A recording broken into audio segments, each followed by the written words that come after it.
Telugu Desam party ఈరోజు దొంగనాటకాలు ఆడుతూ ఉంది. తెలుగుదేశం పార్టీ కుట్రపూరిత వైఖరిని అవలంబిస్తూ ఉంది. తెలుగుదేశం పార్టీ ఇటు తెలంగాణ ప్రజలను అటు సీమాంధ్ర ప్రజల్ని మోసపుచ్చుతూ ఉంది.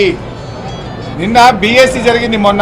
మొన్న బీఎస్సీలో చాలా స్పష్టంగా అక్బరుద్దీన్ ఓవైసీ గారు అడగడం జరిగింది.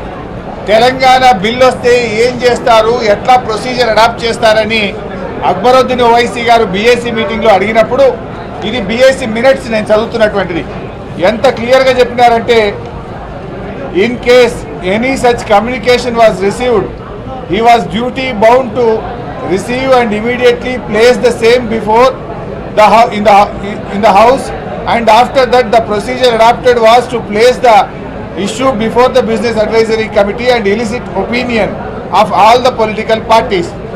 అటువంటి కమ్యూనికేషన్ వస్తే వెంటనే సభ ముందు పెట్టి బీఏసీ సమావేశం పిలిచి చర్చను ప్రారంభిస్తాము అనేటువంటిది స్పీకర్ గారు మొన్న బిజినెస్ అడ్వైజరీ కమిటీలోనే తెలుగుదేశం పార్టీ నాయకులు అశోక్ గజపతి రాజు గారు, ముద్దుకృష్ణనాయుడు అందరి ముందే చెప్పడం జరిగింది.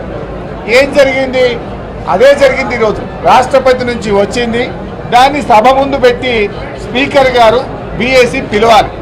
కానీ సభ ముందు పెట్టిన వెంటనే తెలుగుదేశం సీమాంధ్ర ఎమ్మెల్యేలు పోయి స్పీకర్ గారిని చుట్టుముట్టి ఆయన ఛాంబర్లో బైఠాయించి తలుపు దగ్గర కూర్చొని చర్చ రాకుండా చేయడం అనేది పూర్తిగా అప్రజాస్వామికము.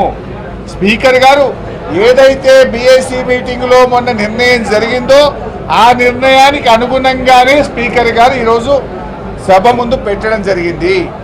రాజ్యాంగాన్ని ఫాలో చేయడం జరిగింది. ఇవాళ మీరు మాట తప్పిండ్రు, మీరు మోసం చేస్తున్నారు. మీరు మొన్న బీఏసీలో ఒప్పుకొని ఇవాళ దానికి విరుద్ధంగా మీరు వ్యవహరిస్తూ ఉన్నారు. తెలుగుదేశం తెలంగాణ కట్టుబడి ఉందంటారు. తెలంగాణపై చర్చ రాకుండా ఇలా స్పీకర్ గారిని నిరోధించే ప్రయత్నం చేస్తున్నారు, అడ్డుకునే ప్రయత్నం చేస్తున్నారు. ఈ దొంగ నాటకాలు మాని దీన్ని స్పష్టంగా చర్చ జరిగే విధంగా సహకరించాలని చెప్పి కోరుతా ఉన్నాం. చంద్రబాబు నాయుడు భోపాల్ పోవడానికి టైం దొరుకుతుంది ఆయనకు, కానీ సభలో రావడానికి మాత్రం టైం దొరకలేదు. ఎందుకు సభలో రాకుండా చంద్రబాబు నాయుడు గారు ముఖం చాటేస్తున్నాడు? ఎందుకు చంద్రబాబు నాయుడు గారు రెండు పక్షాలను కూర్చోబెట్టి ఒక లైన్ డ్రా చేయలేకపోతా ఉన్నాడు? ఎందుకు ఈ రకంగా తెలుగుదేశం మోసం చేస్తుంది? ఈ మోసాన్ని తెలంగాణ ప్రజలు సహించరు. తక్షణమే తెలుగుదేశం సీమాంధ్ర ఎమ్మెల్యేలు స్పీకర్ గారి ఛాంబర్ నుంచి బయటకు రావాలి, చర్చకు సహకరించాలి. రాష్ట్ర విభజనపై మీకు ఏదైనా అభ్యంతరాలు ఉంటే మీరు చర్చలో పాల్గొనండి, అభిప్రాయాలు చెప్పండి. మీరే ఇబ్బందులు ఉన్నాయంటారు. ఢిల్లీలో జీఓఎం వేసి మీ అభిప్రాయాలు చెప్పండి అంటే జీఓఎంకు ముఖం చాటేసిండ్రు. ఇప్పుడు డ్రాఫ్ట్ బిల్లు మీద చర్చిద్దాం, చర్చలో మీ అభిప్రాయాలు చెప్పండి అంటే చర్చ రాకుండా ఇక్కడ అడ్డుకుంటున్నారు.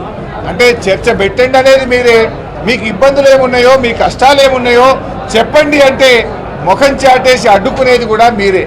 అందువల్ల మిమ్మల్ని ఇటు తెలంగాణ ప్రజలు క్షమించరు, సీమాంధ్ర ప్రజలు కూడా క్షమించరు. మేము కోరేది ఒక్కటే, వెంటనే స్పీకర్ గారు చర్చను ప్రారంభించాలి, సభా సాంప్రదాయాలను పాటించాలి. భారత రాష్ట్రపతి, ఈ దేశానికి రాజ్యాంగ అధినేత అయినటువంటి రాష్ట్రపతి గారు పంపిన దాని మీద తక్షణమే చర్చ ప్రారంభించడం అనేది స్పీకర్ గారి ప్రాథమిక బాధ్యత.